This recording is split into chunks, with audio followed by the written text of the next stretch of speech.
Hi, Jack. Hey, good morning. How are you doing? I'm fabulous. Thank you so much for joining us. Well, I'm delighted to be here with you guys. What you are looking at is a class full of senior elementary education majors. They are finishing up their semester of science methods, so they're elementary science methods.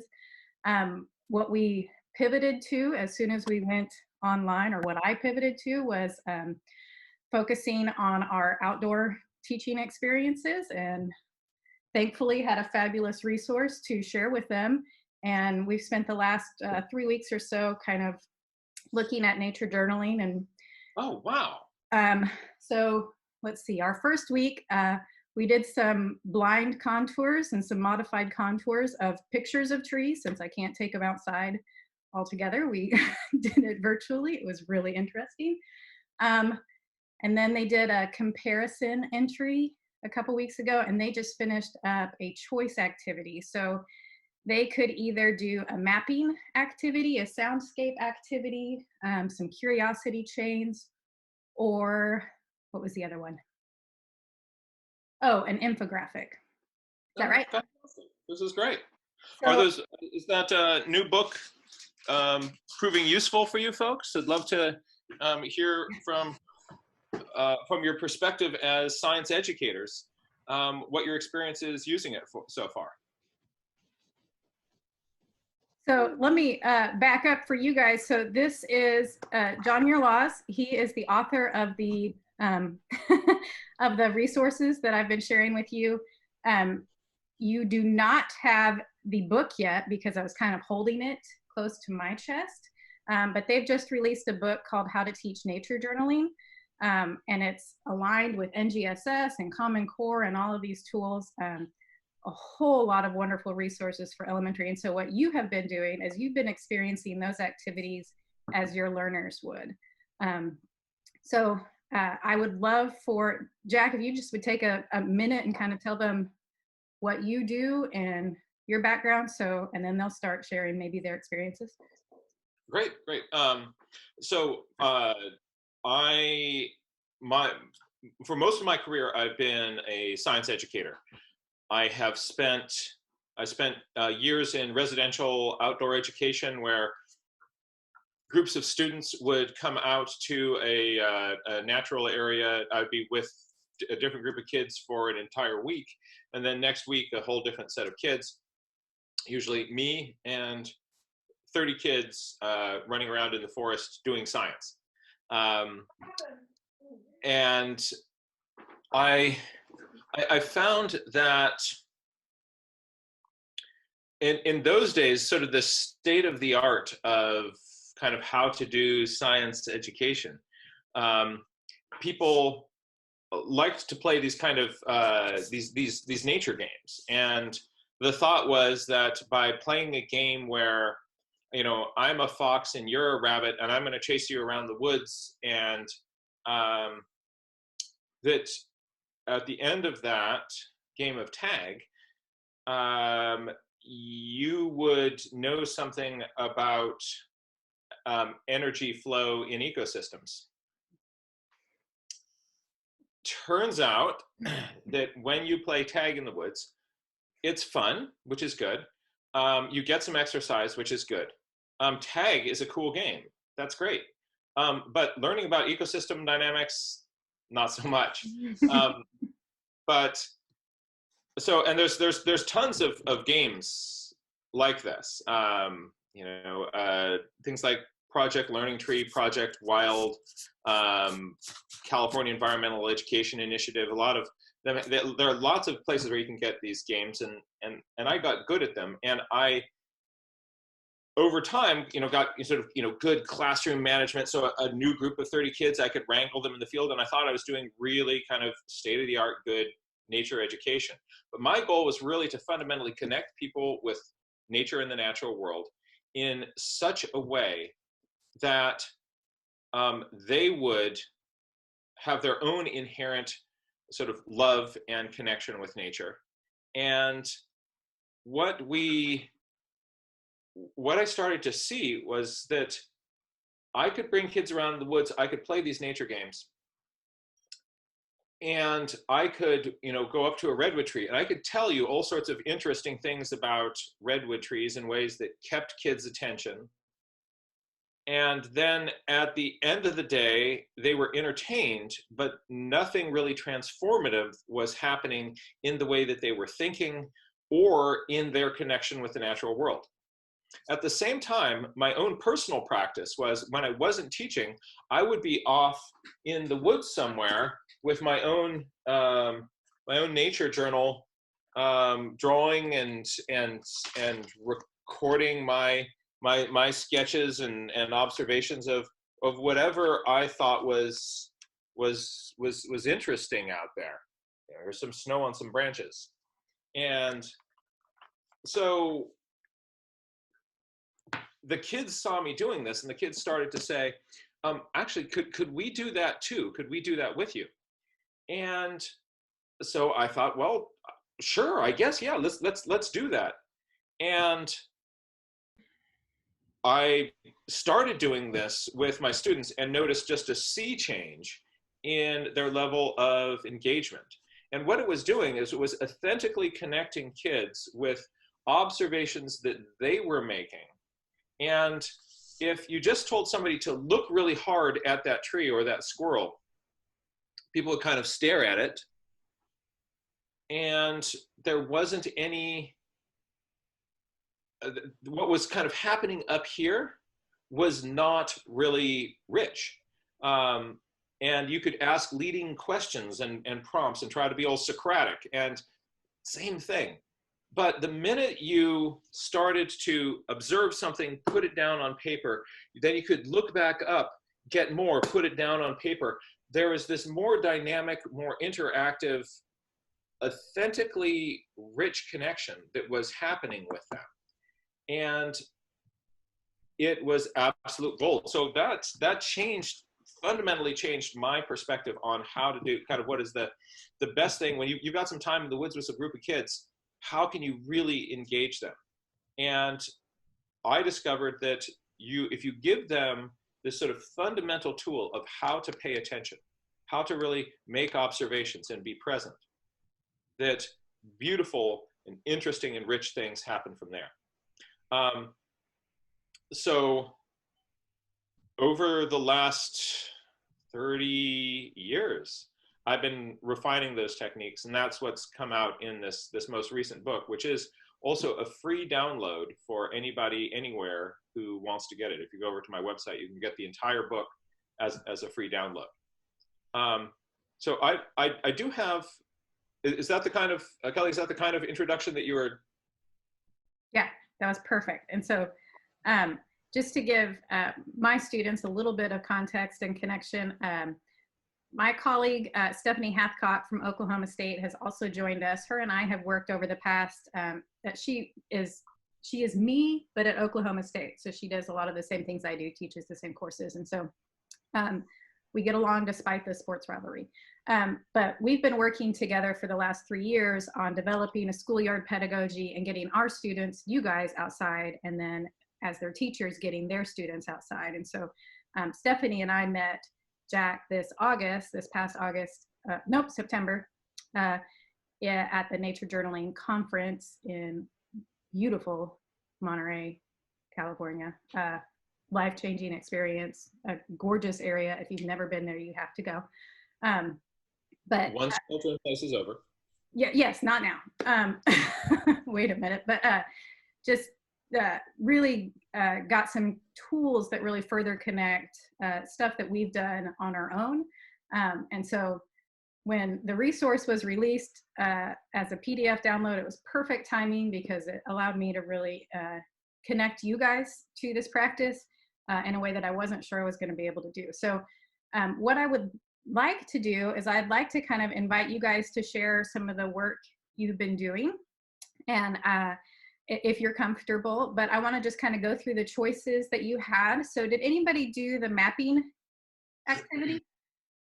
All right, I see some hands. So Derek or Faith or anybody I missed? Okay, Avery, would you mind just kind of taking a 30-second share, just show us what you did and kind of talk about what you paid attention to and any patterns you might have noticed.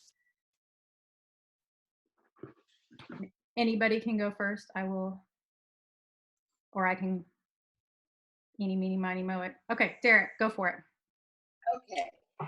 So I'm just going to apologize up front because I think most of my students' artwork is better than mine, but I did I did mapping of my backyard because this was the only really natural space I had available to me. Can you guys see that? Yeah, perfect.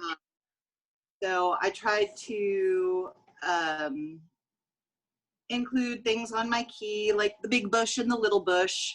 And then I've marked my dog's running trail. That was the noticeable pattern that I found in my yard. Oh. I marked that with little X's. I noted the approximate length of my yard and width of my yard, the placement of things on my porch. I noted this as Fort Stella. This is kind of where my kiddo likes to hang out in the backyard. So it was fun.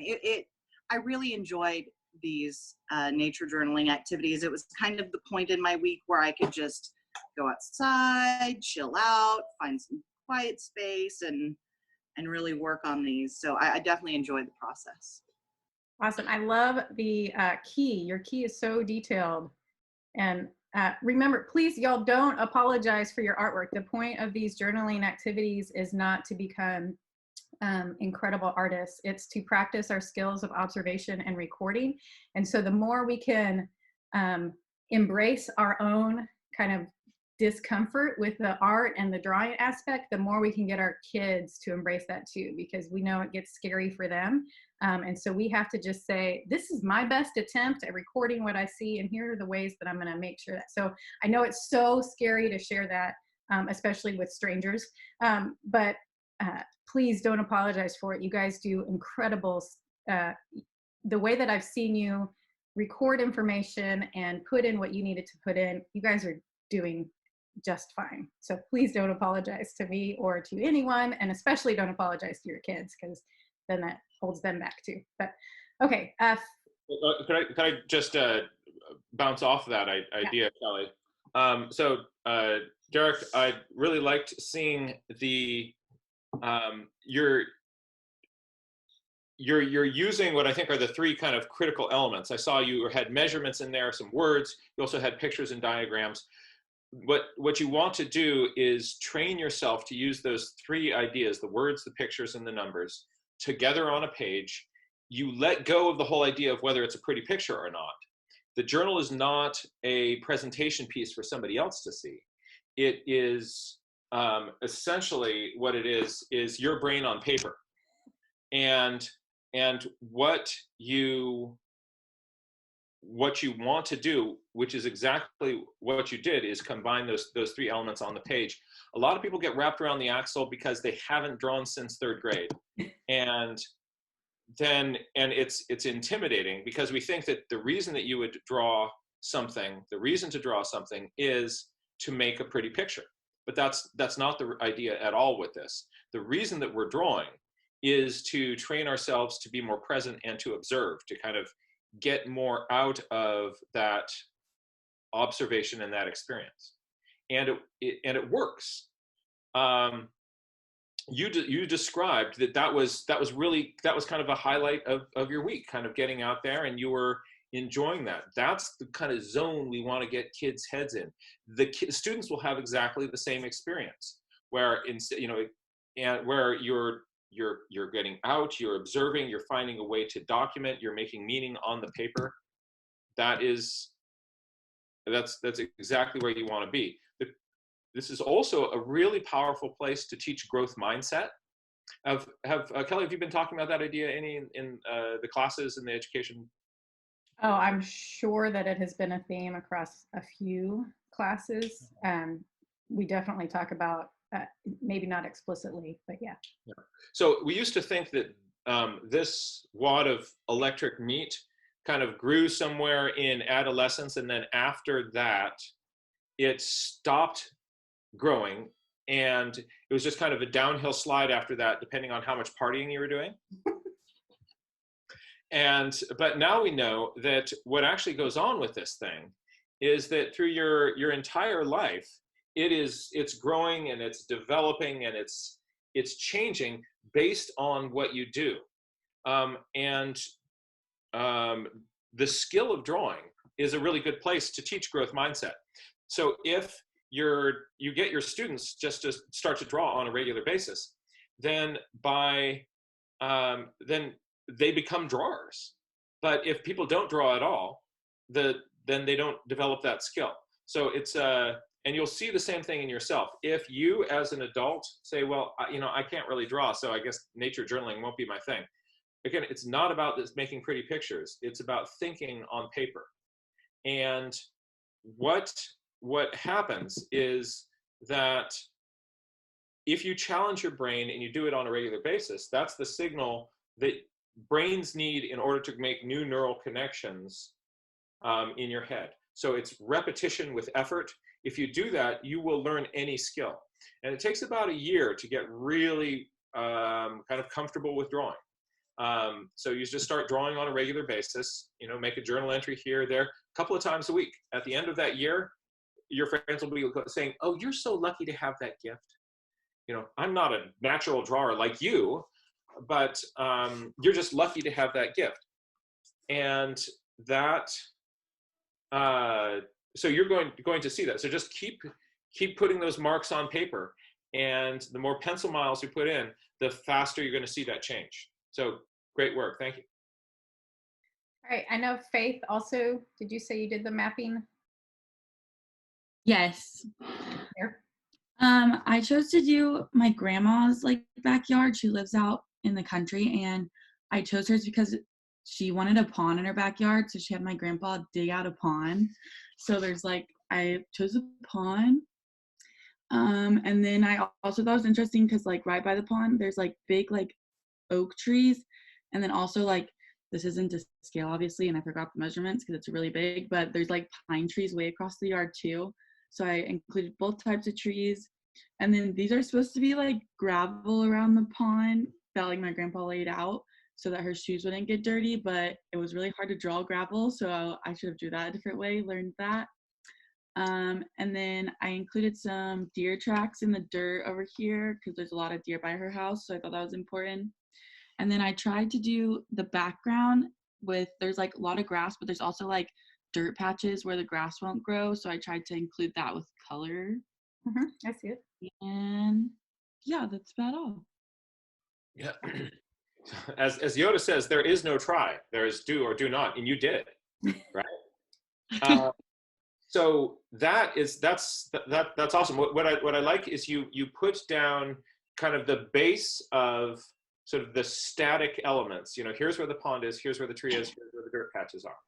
And then you have another layer on top of that, which is what's going on biologically. Here's where the deer are coming through. When you have a map, you can put on different layers of information, and that makes it really rich and interesting. And so, yeah, the same thing. It's not about trying to make a representation, a landscape painting of this place. It is recording information about what you saw. This is where the pond is. This is where the gravel is. So with the gravel, you drew circles, and in your key, you said, this is gravel. That is 100% successful. And, I was doing a similar thing the other day in my journal. I was looking at an onion. And this part right here of the onion had really loose, wavy skin layer that was popping up. And that's hard to draw. And so I have a little line pointing to that. There's a dotted line around that area. And there's something that says outside skin separated, loose and wrinkly. So I'm doing exactly what you're doing with the gravel there. How do you draw gravel? All right, I'm going to put in there's a symbol for it. So I put a dotted line and a word pointing to it saying this is what this is. And then you get that information content on your page. So it's not about having a pretty picture. It's about getting the information that you want and visually representing that in one way or another, any way that works on your page. So Faith, that's exactly what you should be doing. Then you can show that to your students and you say like this is a way of, I wanted to show where the gravel was. So how can I do that? How do you draw gravel? So that's where the key comes in. So thumbs up. Nice, thanks. Any other maps that want to share? Okay, Jordan.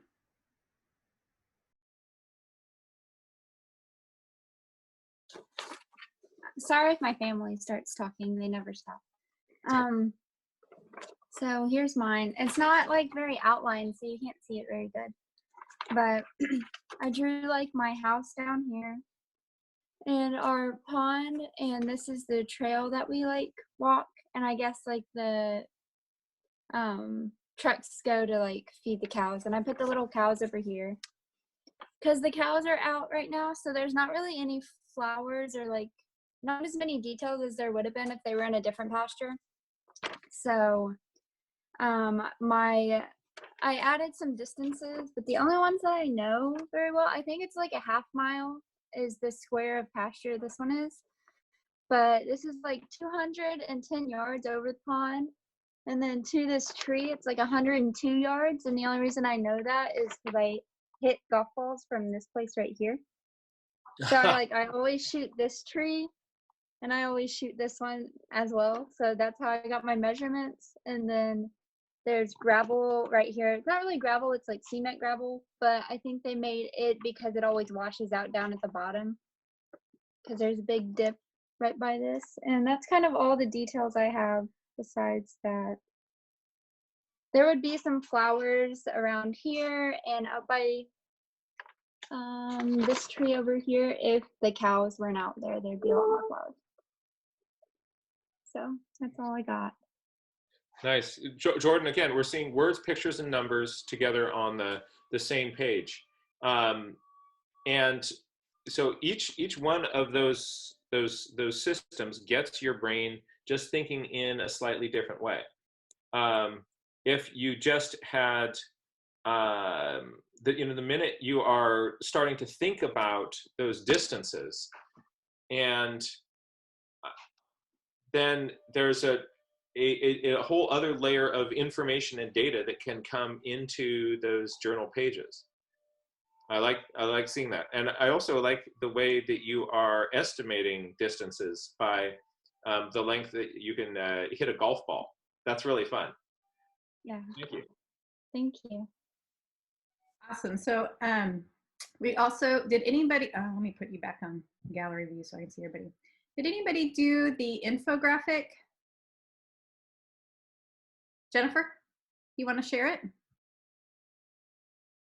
Yeah, I'll share. I went on a little walk and near my mom's backyard, I found an acorn. And so I was mainly just focused on the acorn, and I started doing my sketch on the acorn. And then as questions started arising in my head, like, where did this come from? Like, I just looked up and then I found this tree. So then I kind of like drew in the tree. So I kind of surrounded all my information around the images that I began with. And so it had like a little hat that I later on found out is called a cup.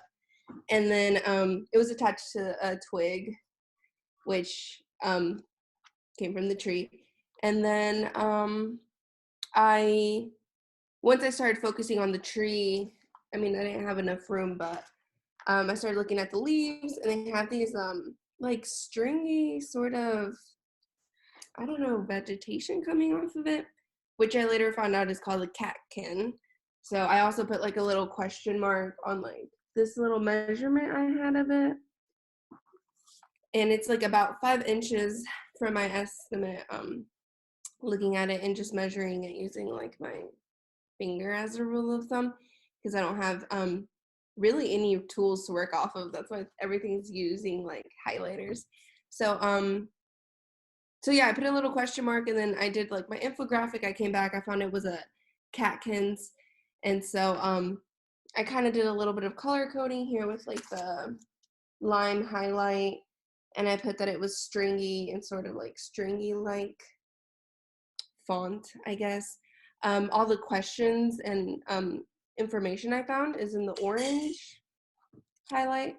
And so I found that acorns fall from oak trees, and the cup tells you what kind of oak tree it is. I also had questions like, is it edible? Because it's like, I know squirrels eat these, right? Supposedly. And so I found that they're not if they're raw, because there's a toxic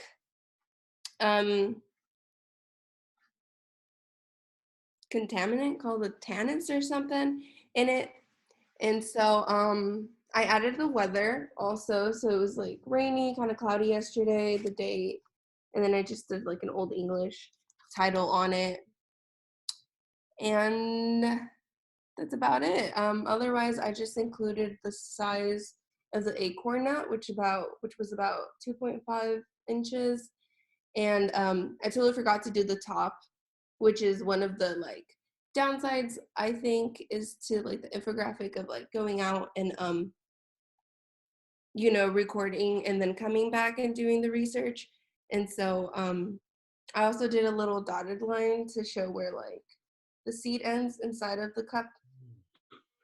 And that's about it. I just included a little bit of descriptions, like the acorn top is rough, almost black, woolly hair-like twigs. Then the acorn nut is a nutty dark brown. I should have said like chestnut or something, but that's what I meant by nutty. It's smooth, it's hard, and it's oblong. So that's what I got for mine. So Jennifer, just imagine students in your class, if you prompted them and could show them this as an example and got them doing this same activity. This would be absolute gold. I want to point out several things that are going on your journal page that they're going to take inspiration from, and if they start mimicking you, you're going to see their brains just go, right? So, so you started with your observations. So here's this acorn. And then what happened is that acorn started to take you on a journey, and you followed that journey on the page. So first you start with the acorn, and then what's up around it, and then what's this leaf over here, and what are these things on the ground? You started off not knowing the names of these things, what they were, and you don't need any prior information for this. So when we talk about kind of inequities in classrooms, some kids who come from experiences at home where they have this really, really rich homework, like we're going to Fiji for spring break, and other kids are like, I'm in my backyard, right? So the kid in their backyard, no prior knowledge about this, they start looking at this thing and like I don't understand what's going on here. But just like them, you are finding the phenomenon. So you're doing phenomenon-based education. You can put this acorn in their hand, and where do you go from there? You are also putting in measurements, and you're putting in, you didn't have a ruler or anything specific, or a golf club to give you specific measurements. So you're putting in your estimate using your rule of thumb. I like that fun. But it gives you a relative guess about the proportions of what you're looking at. So when you're teaching kids estimating, something that we're seeing a lot in math classes now is that instead of just being like, how do you calculate this stuff?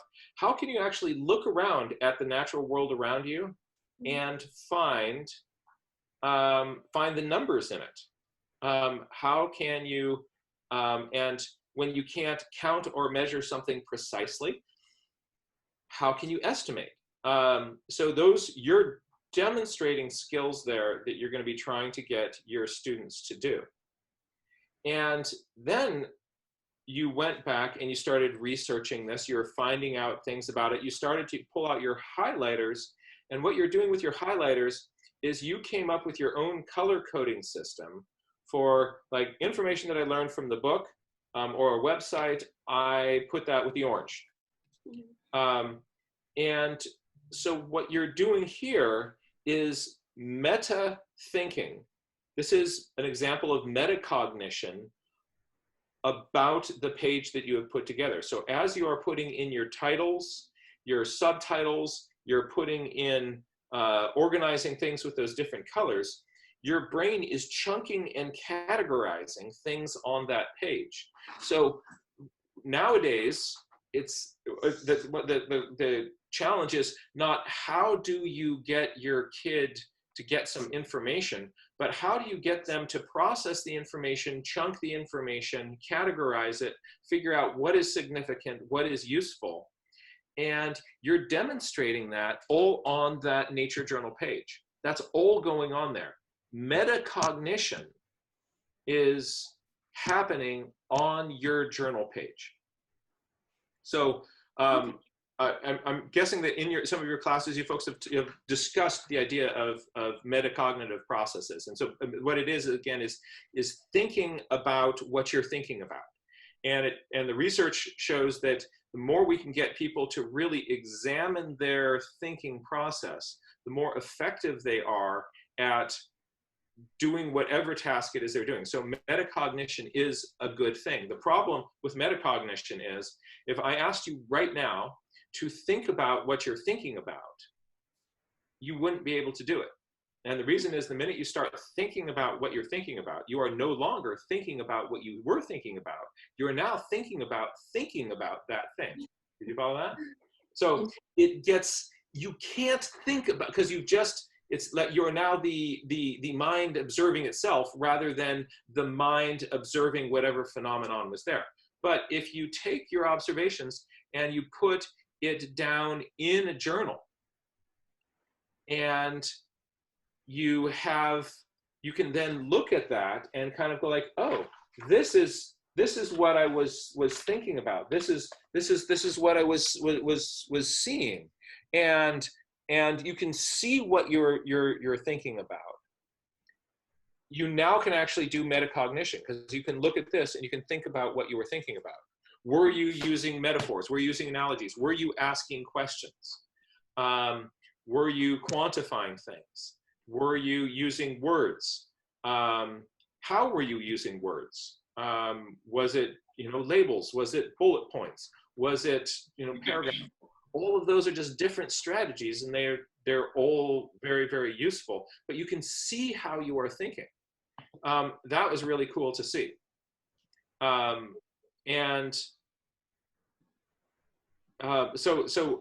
I think on that page, you've got lots of examples. Even when you're putting the big title at the top, you found out this is an acorn, and you put acorn, and it was fun to do that sort of old English script, wasn't it? It looks like you had a good time doing that. It was. I've been practicing some different fonts and calligraphy, so.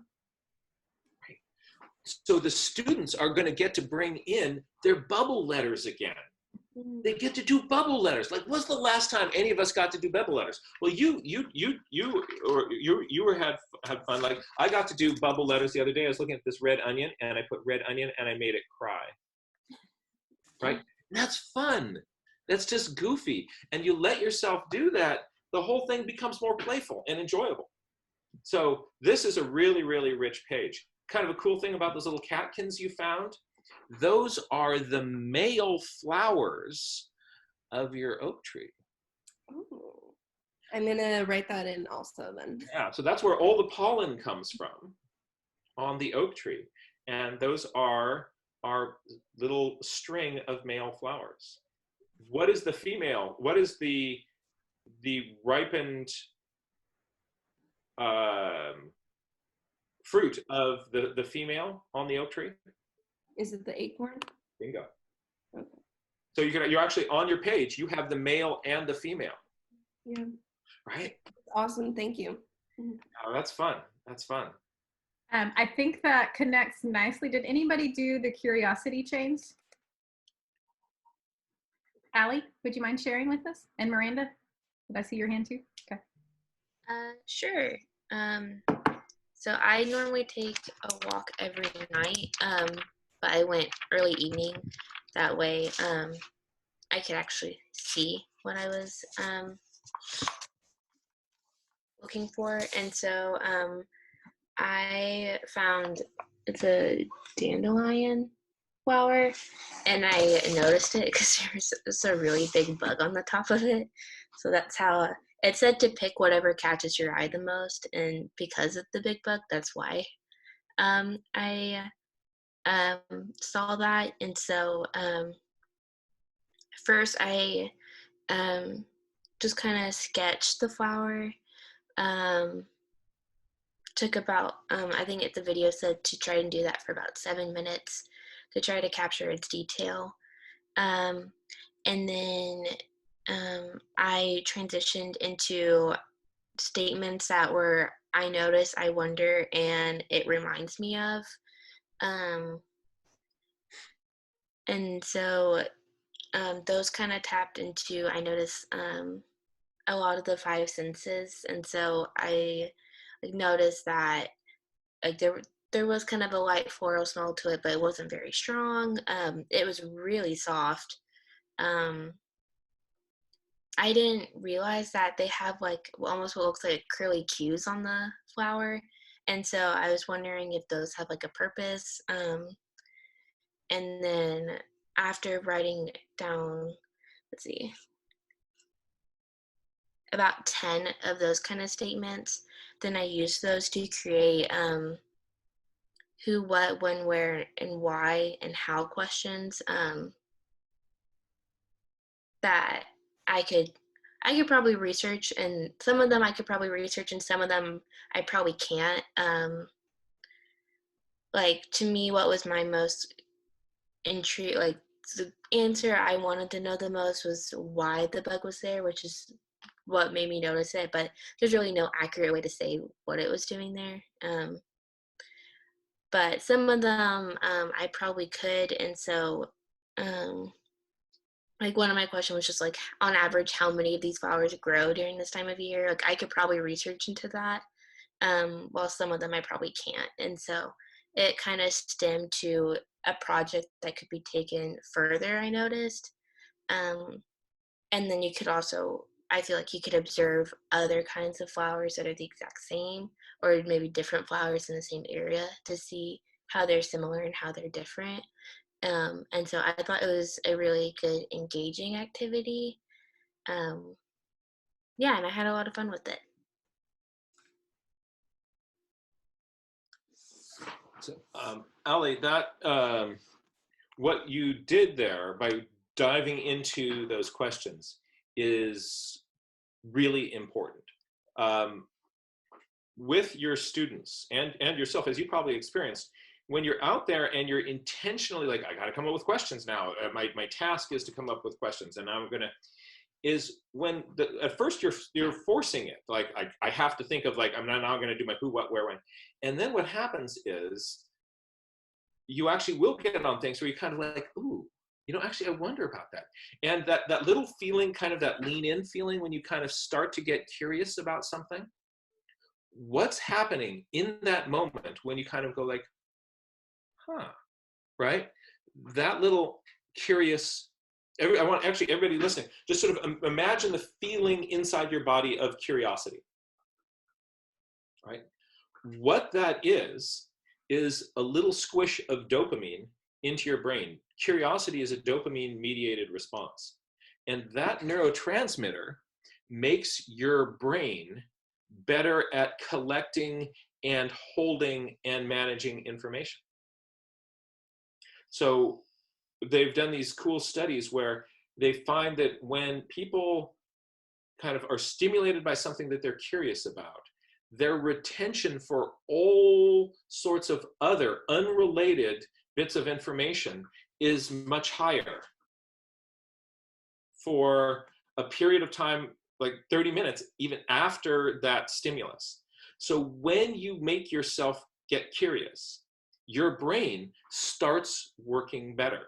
So you're intentionally turning on higher functions in your brain. That's really, really cool. And so Ali, which your most interesting question. Where in the order of questions did that one appear? Did that happen at the very beginning? Did that happen at the very end, or in the middle somewhere? Which, if you kind of could number your questions, where might that have been? It was actually one of the last ones. Just because I was writing in the order of who, what, when, where, and why, and it was my why question. Mm-hmm. And so it's listed as one of my last ones, but that was one of my first questions that I knew I wanted to ask. It just took me a second to physically write it down. Mm-hmm. Because that was like I said, the first thing I noticed, and so that was the one thing I wanted to know the most. And so while it's written last, it was probably my first. Mm-hmm. Yeah, something you often will find is that often when you're looking at a phenomenon, it takes some time to actually be there with it for the question that's behind the question to start to pop out at you. I liked what you also said about, like, some of these are things I can go look up, and I might do that. And you might, you don't have to answer all these questions, right? It's the process of just coming up with the questions is actually really useful in and of itself. So for your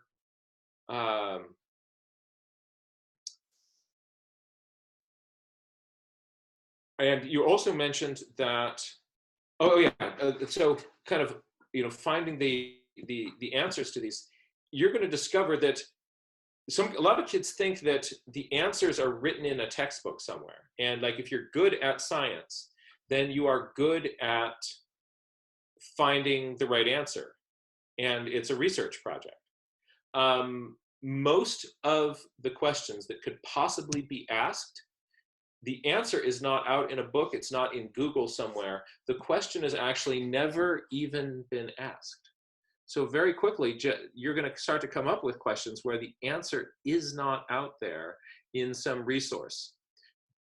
And then what you do is, like with some of these, like you're able to look it up, and you can do as you would perhaps with the infographic activity. You could look up some of these things and do research on them and get some of your answers. But there's going to be a bunch of questions there where the answer is not out there. But what you then can do is say, like, if I was curious about this, what steps would it take to start to kind of dig into that question? And that ends up being following the thread of not what is the answer, but the thread of how would you go about answering that is a really useful strategy for students to take, or for us as adults to be able to take. Great page. Thank you. Thank you. All right, Miranda, did you want to share yours? I can. Are we good on time? Yeah, I think we're okay. Okay. So I did the curiosity chains too, and I live in Muir, and I'm kind of trapped inside because there was a lot of rain this past week, and we do have a backyard, but it was kind of like a bog, and it's hard to get out there. So we have a mint plant inside our kitchen, and so my mom is cutting stalks to replant them out.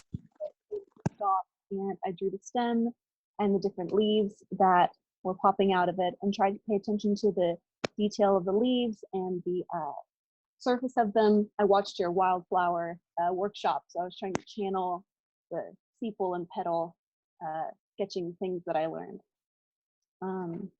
I noticed, I wonder, and I'm reminded of the thing that probably caught my attention the most was the leaves had these raised bumps on them, where it wasn't necessarily like, here's the veins coming out and the bumps follow the veins, but it was kind of random.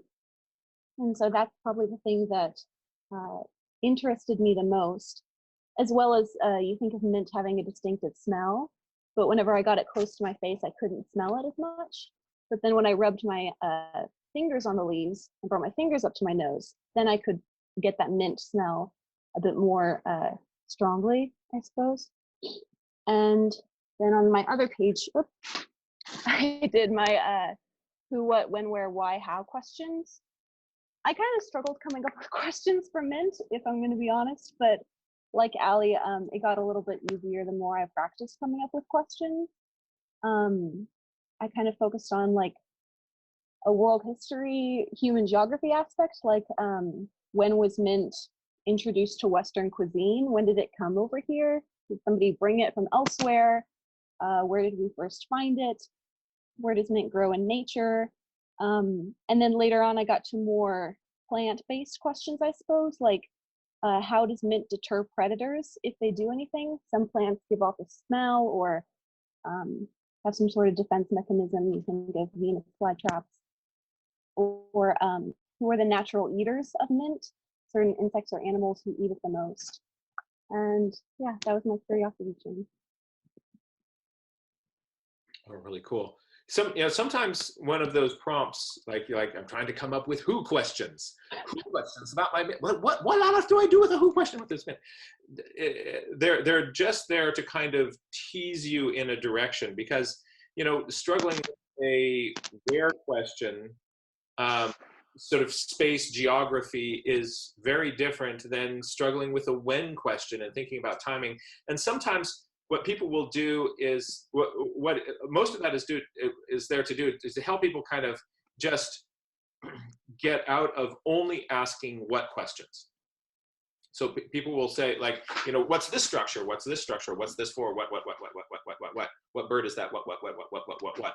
And so you'll find that when you intentionally go in some of these different directions, like sometimes when I'm out in my journal, I don't always kind of go through it. Now I'm going to ask a who question. Now I'm going to ask a what. Now a where, a when, a how. Now I got to ask my why question.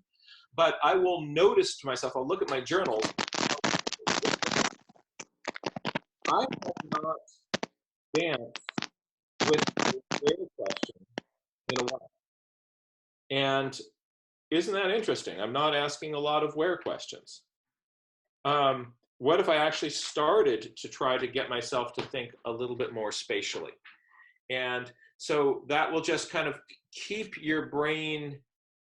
Part of this is kind of, how can we shatter kind of the comfortable way that our brain usually thinks? How can you get in there and pull that apart and get your brain to do something that's a little bit hard for it? Because in the struggles, when our brain is doing a little bit of struggle, like that's not really my comfort zone, that's actually a really productive place for creative thinking. A lot of, so those 3 prompts that we did at the start, the I notice, I wonder, it reminds me of. The function of those is, I notice is how to train your attention. So we human beings are actually not as good at paying attention as we think we are. We have the sense experience that my body is perceiving everything that's going on here, and if something happens, I'm going to notice it. But your brain, this is 2% of your body weight. It uses 20% of all the calories you consume, right? So it's incredibly expensive to use your brain. So your body has, your mind has all sorts of shortcuts that if you don't really have to use it, if you don't have to really focus it, it's going to be metabolically easier for your body system if you don't have to think hard.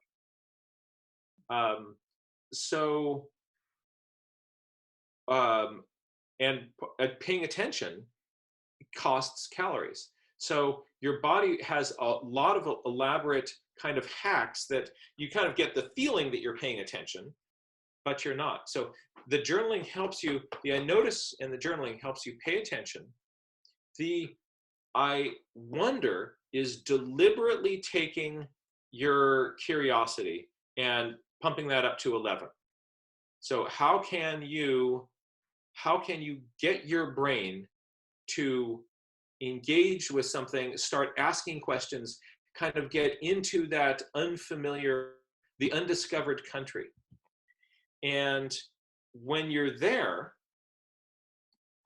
again, you get that dopamine slosh and all sorts of good things happen.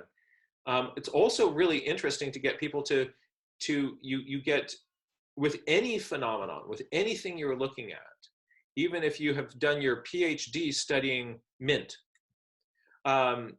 you want to train yourself so that you can pick up a mint plant and in a few minutes of observation go like, you know what, I've never noticed about this before.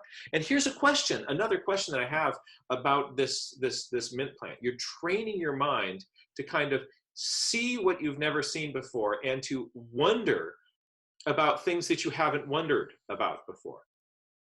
But your brain's default mode is just to notice the things that you know are there. Like, it has a square stem. I'm going to notice its square stem. Yes, it has a square stem. That's actually easy for your brain, and that's part of your brain just being lazy. I'm going to notice the square stem again. Next time you look at it, you're like, hey, let's check out that square stem. So you've got attention, you have curiosity, and the third part it reminds me of is to train your brain to think creatively. So that's for creative thinking. And so that actually needs a little bit more definition behind it, because there's when people say creativity, that kind of ends up being an overused buzzword for things that parents think are good about their children, right? But people are not specific with it. But I'm going to actually say a very specific thing that the It Reminds Me Of process does. So here's my working definition of creativity. Creativity is your brain's ability to make useful connections between seemingly unrelated things. So useful connections between seemingly unrelated things.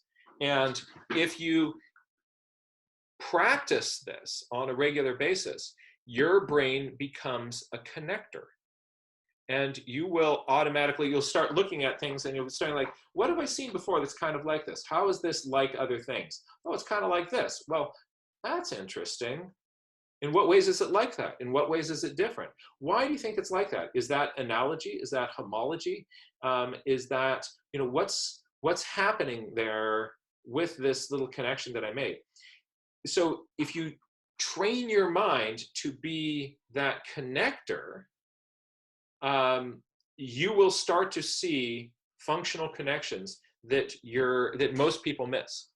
So this is a great exercise for tuning all of those elements. The I notice, I wonder, it reminds me of is there for your attention, curiosity, and creative thinking. And by creative thinking, I'm being very, very specific. I'm saying creativity is useful connections between seemingly unrelated things. So very well done. I like that. I like that page. So we have about 5 minutes left in my promised time. I want to make sure if there's anybody left that really wanted to share their journal entry, I want to give you a minute to do so, and then we'll wrap up and I will tell you what to expect for our final week together, y'all. Final week. So is there anybody else who is wanting to share their entry? You have to make a big movement. Okay, Taylor, please go for it. Just real quick, because I wasn't going to, but then you were mentioning the mint plants, and I actually did mine on my lavender plant because it was one of the only things I had access to. And so I did my little drawing, and then I did my descriptions top to bottom, just like the plant itself. So that they're sun seekers, then what their leaves looked like, then what their center looked like, and the collective little mess that it is here. And then I actually repotted this plant about a week ago. And so I kind of knew what its root structure looked like. And so I got to draw that in descriptions and whatnot. And the reason I chose this was because I don't really know much about aromatic plants. So when you were talking about the mint, I was like, oh. So I was focusing on the questions about like, how do plants kind of spread their aroma? And like, not just how do they attract like pollinators, but how do they kind of work with aromas? Because I noticed that like, unless I was standing directly over my plant or like the wind was blowing it my way, I couldn't really smell it. And so I just did a lot of like chemical investigations about molecules and just fun stuff like that. But yeah, it was a really good experience. And like you said, something that I had just kind of taken at face value because I'm always looking at it. I was like, oh, let me question like its other properties, the things you can't see. So it was kind of a fun experience. Oh, Awesome. yeah, isn't that cool, Taylor? You dig into anything, and there are in the most familiar things around us every day, there is so much more to see in this. But a lot of people just go like, oh yeah, that's my lavender plant. And then once you have that convenient label, lavender, here's a hack that your brain uses to save calories. It has a label for this thing, so you no longer really need to look carefully or wonder about it. Your brain will just go, lavender, got it. Okay, I'm on to the next thing. That's your very efficient brain. Essentially, your little primate self is going around in the forest and it sees something new and it goes like, can it eat me? And then it goes, can I eat it? All right, and then once it has those things figured out, boom, it's on to the next thing. Because you've got that figured out, boom, you're on to the next thing. What you did is you unpacked lavender and you saw levels and layers inside the lavender plant that had been there for your entire life, just waiting to be played with. And we're gonna get you to hold that page up in a moment again. I'm noticing several kind of elements coming together on this page that other people can steal and use. You're going to see titles. You're going to see little insets where there's kind of how do you if you draw the roots and you kind of, it can become overwhelming. So what Taylor did is she just gave herself this little circle. Here's little roots kind of going on in here. She's got some other little detail. Here's that. So she's taking the drawing and pulling it into these little bite-sized, manageable pieces. And then you don't get overwhelmed by it.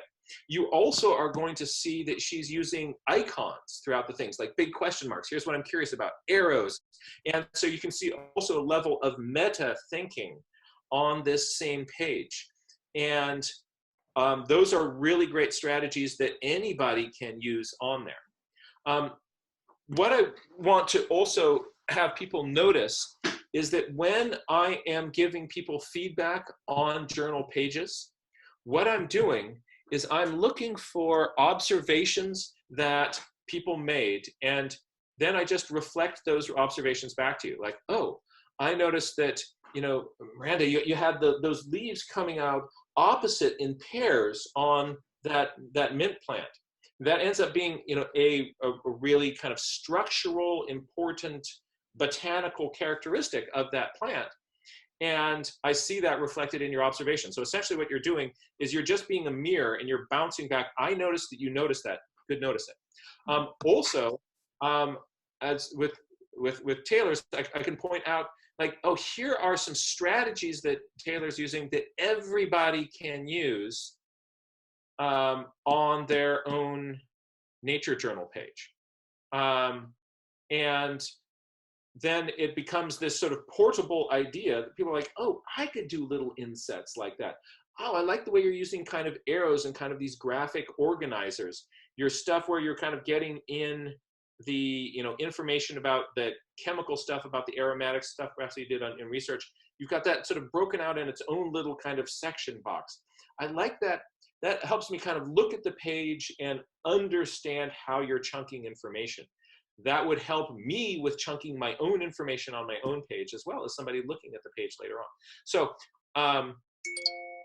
so what I'm doing there is I'm not saying, oh, that's such a pretty picture. I love that pretty picture. Good job. Because we're telling the students it's not about pretty picture. We're saying it's about your observations. It's about your thinking. So in giving feedback, I want to be authentic to that and give feedback to my students on what are they thinking about and what are the strategies that they're using to document and record information. This allows you to be authentic with your observations, with your feedback, and also gives the feedback to students in a way that's going to support a growth mindset. So if I say, good job, you are such a good artist, that's a fixed mind statement. You're so good at math. That's a fixed mindset statement. That means that there's a limit to how good you are. And I sure hope you don't come up against that limit, because that would be disappointing to you and to me. So let's not go there. But if I am pointing out strategies that they're using and noticing kind of where they kind of really got into the weeds and fun things happened, or like, wow, that's a really interesting observation to me. That encourages students to go do it again and again and again. So when you're working with your students, you're going to do the same thing. When you look at one of your students' pages, is we're not going to approach it from great job, pretty picture. We're going to say, you're going to either reflect back to them what you notice about what they're noticing and engage with a discussion about that, or kind of pick off on some kind of question that they ask, like why would you have tannic acid in your acorns? That's really interesting. What would be some of the functions of that? Could that be? We don't have to be right. What could that be? Or a strategy that, these little inset boxes. All of those are ways that you can give positive reinforcement to what students are doing, and in a way that is going to encourage growth mindset and the development of these skills. I really enjoyed looking at the page. Could we hold that last page up just one more time? Let's just look at it kind of from a perspective of what are strategies that are being used just that everybody watching can steal. Let's just take a look at this again and see some of those techniques. I think you probably have to start talking, and I have to stop talking for us to be able to see your screen. Oh, the lavender one? Mm-hmm. Yes. Okay.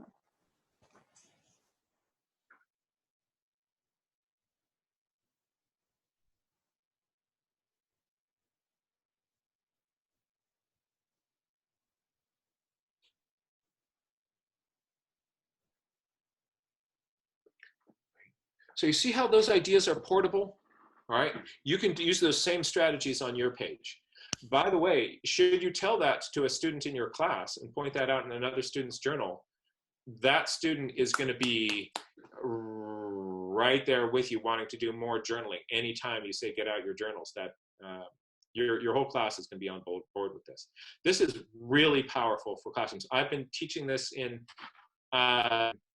schools all over. There's a few schools down here in the San Francisco Bay Area where I go in once a week and I do a nature journaling thing with them.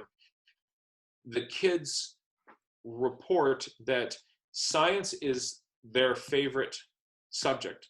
The students report that this is what they want to do when they grow up. And all of them on their vacations now are keeping nature journals and sharing during COVID isolation, their nature journaling pages in their classroom meetings. They're like, I did this nature journaling thing, look at this. And they're popping these things up in their class meetings, not with the teacher prompting them, but with them doing it on their own. So this stuff really has legs. I hope it becomes a really useful part for your classrooms.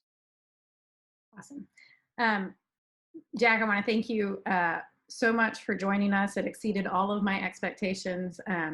And like I said several times already, the resources have been incredible, not only the book, but my interactions with you, and hopefully it's changed the lives of my students and then therefore their students. So thank you so much for joining us. I really appreciate it. And I hope to see you soon. Thank you.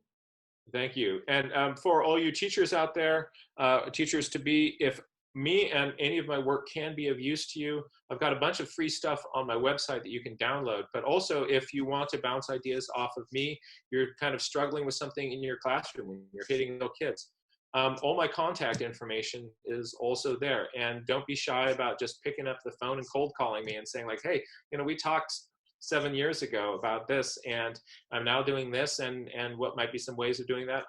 I'll be there for you. Thank you for devoting yourselves to education of our children. The most important calling that any of us could do. We really, really need that. We deeply, deeply need that. And I have great gratitude to you and respect for you for going into this field. Thank you. Thanks, Jack. And for the rest of you guys, hang on a minute and we will go through our last week together. Signing off. Bye, Jack. Thank you.